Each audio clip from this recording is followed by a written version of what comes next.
LA City Council authorized a $5 million loan to help pay overtime for LAPD officers working around the clock during recent ICE protests in downtown LA. It is a dubious distinction for the LA County Sheriff's Department, which is on pace to have a record-breaking year when it comes to overtime spending. Last year, it spent nearly $500 million in OT. Sheriff Robert Luna says this year should exceed that. Our employees are working more overtime. So chances are, if you live in a blue city, and especially a blue city in a blue state that embraced the defund the police movement back in 2020, or embraced it due to a local incident that wasn't related to George Floyd, but got some Black Lives Matter attention, a headline like that, where your city or local municipality is borrowing money in order to cover police overtime, is not outside the norm. Now, a lot of people are going to attribute that just to the ICE riots, just to the added force that was needed in order to squelch that in the city of Los Angeles. But make no mistake about it, overtime pay has been a major issue in the city of LA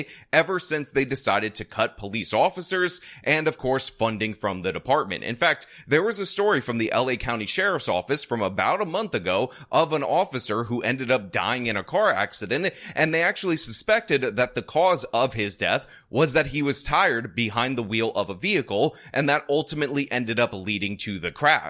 Concerns have been raised after Deputy Daniel Chavera died in a car crash. His union says the 21-year-old had just come off a double shift. The cause of the crash is under investigation, and it's unclear if fatigue was a factor. But the sheriff does acknowledge deputies over the last 4 years at the North County Detention Facility, where Chavera worked, averaged about 56 hours of OT a month. Now again, these are not isolated incidents. These are not a series of one-offs that have no connection to broader policy. What we seem to see every single time that we look at a place that defunded the police is that crime ended up going up. And in response to crime going up, all of a sudden, the city council or whatever local body that controls the police tries to respond by fielding more officers. But the thing is, recruitment is way down, so they end up having to pay through the nose for overtime, essentially trying to stretch their already thin ranks even thinner in order to tamp down the criminality. And this is exactly what is documented in the city of Los Angeles by literal best friend of the channel, Anna Kasparian,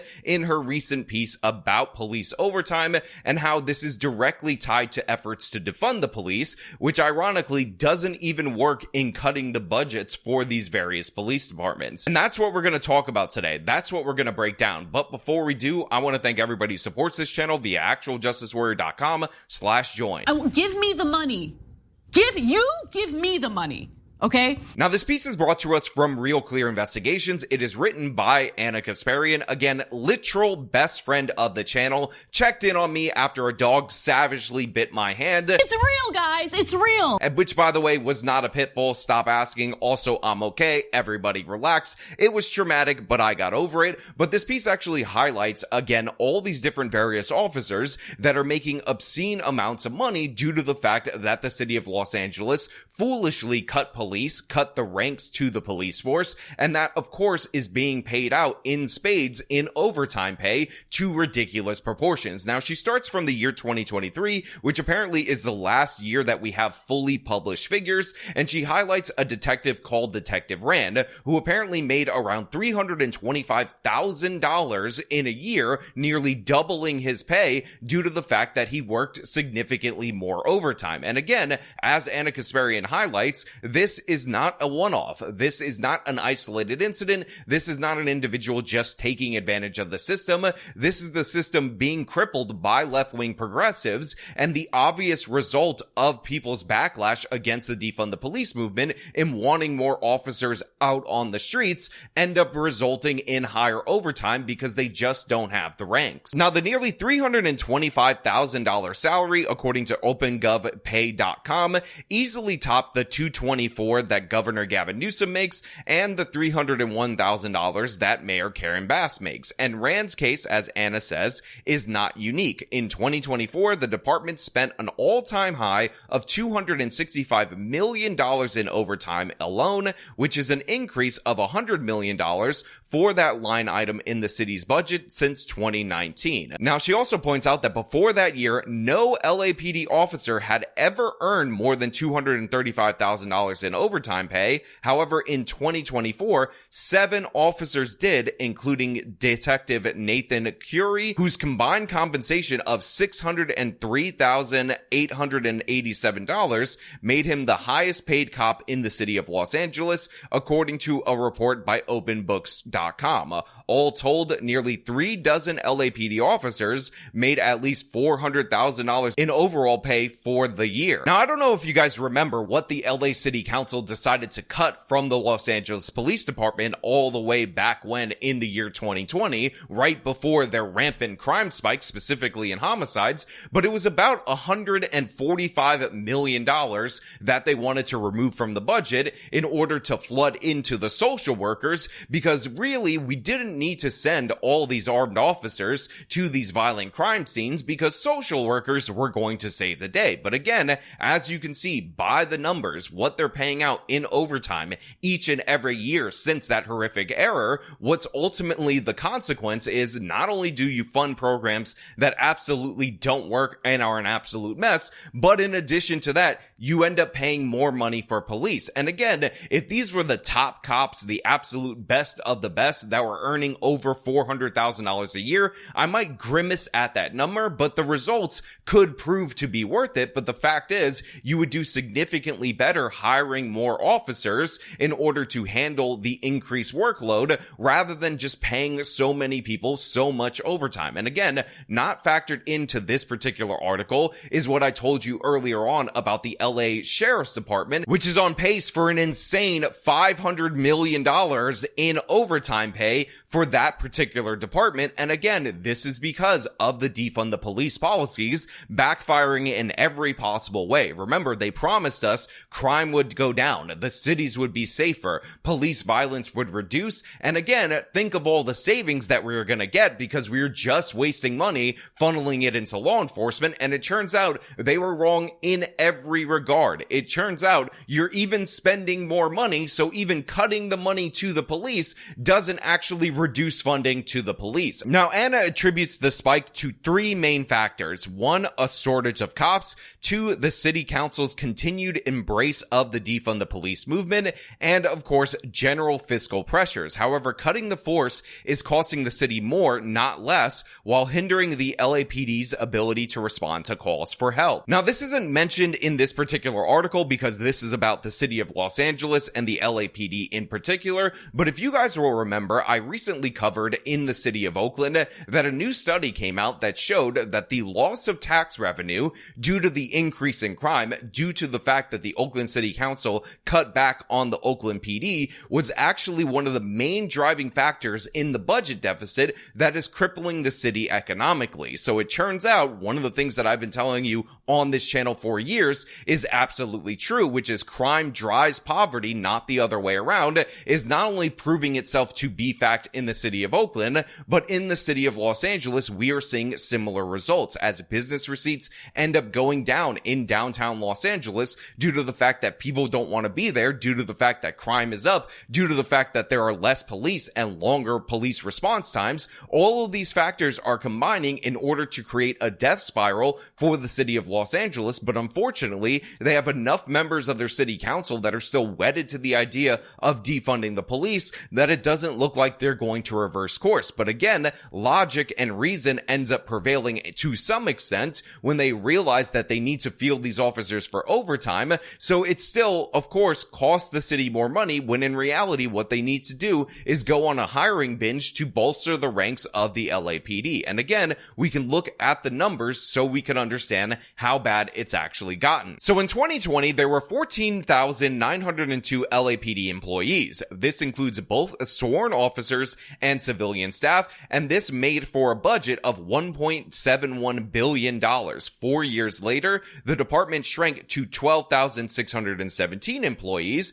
However, the cost is $1.73 billion. That increase is due in large part to costly overtime pay in order to cover the shortage of sworn officers. But despite thinner ranks and a thicker payroll, local policymakers have opted for further cuts to the department's manpower, which would drive up overtime pay even more. So again, by the numbers, they ended up shedding about 2,500 staffers from the Los Angeles Police Department. Again, sworn officers, and of course civilian employees. However, their budget went up, not down, as a response to that. You're spending more money for significantly less people on your police force, and it's absolutely disastrous because you're seeing the results on the streets of the city of Los Angeles with the elevated crime levels that are above the pre-George Floyd levels. So again, this policy has not worked in any regard. And of course, many people in the LA City Council, these same woke representatives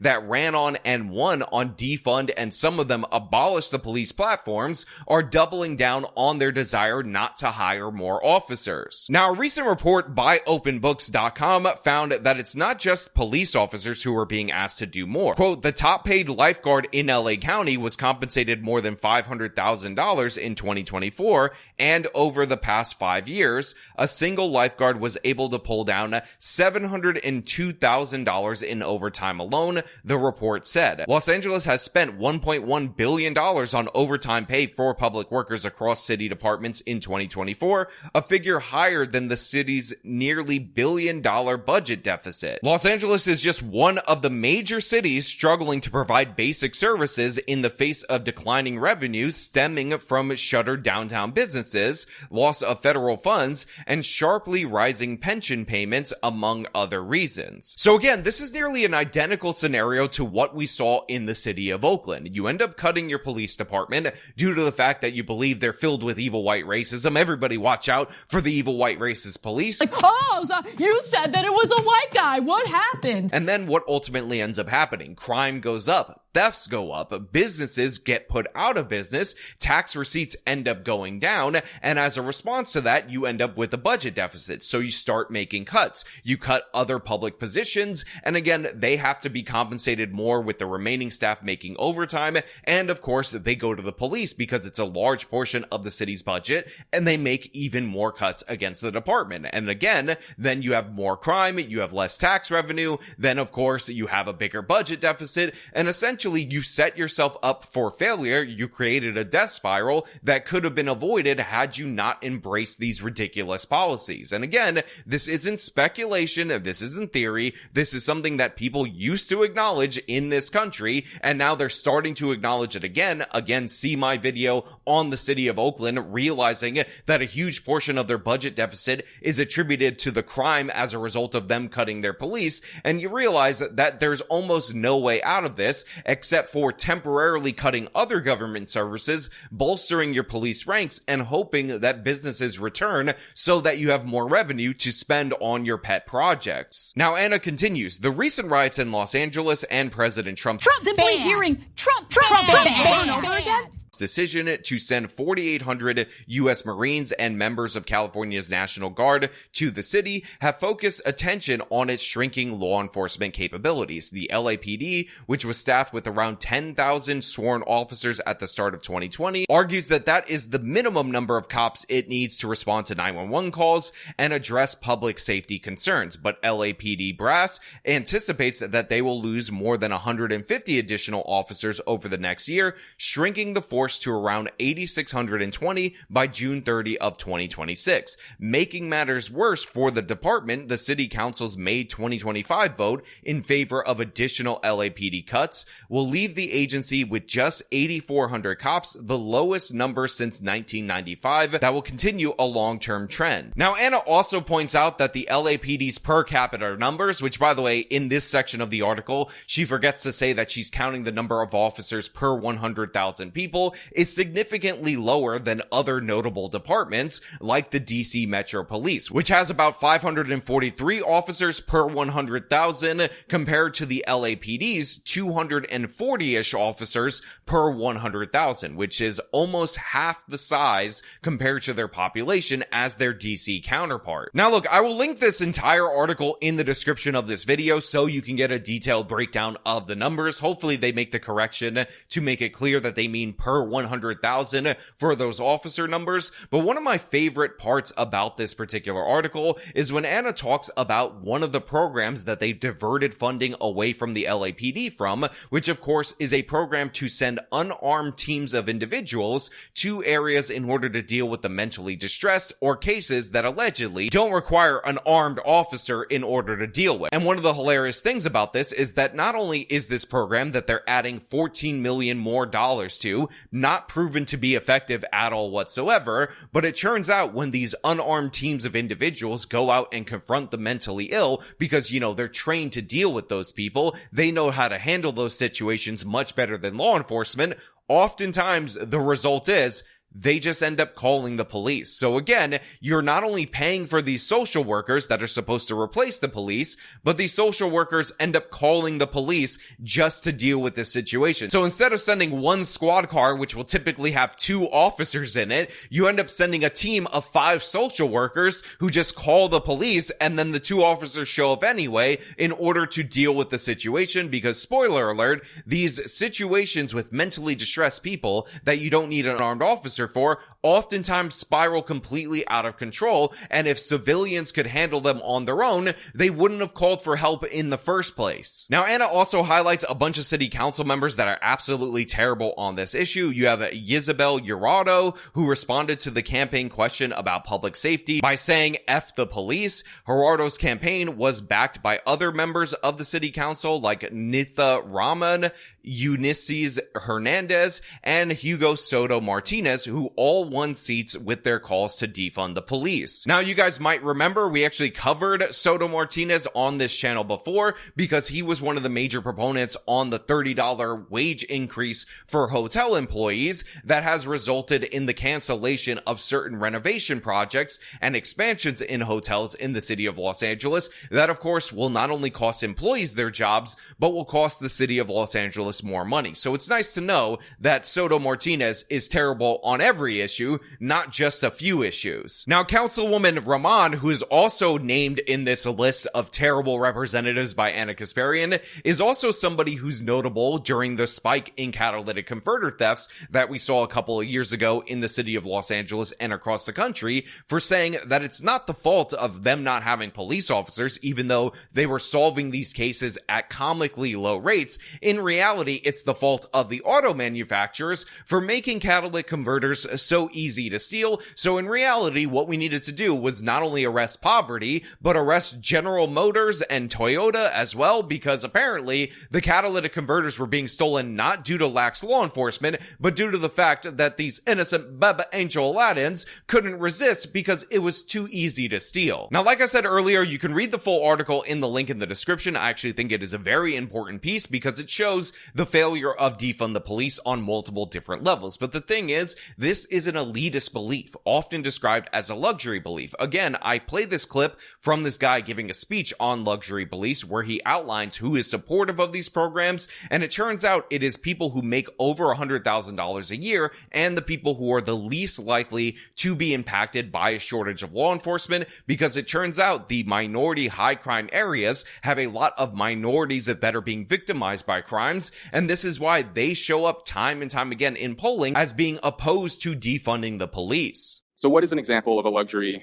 belief?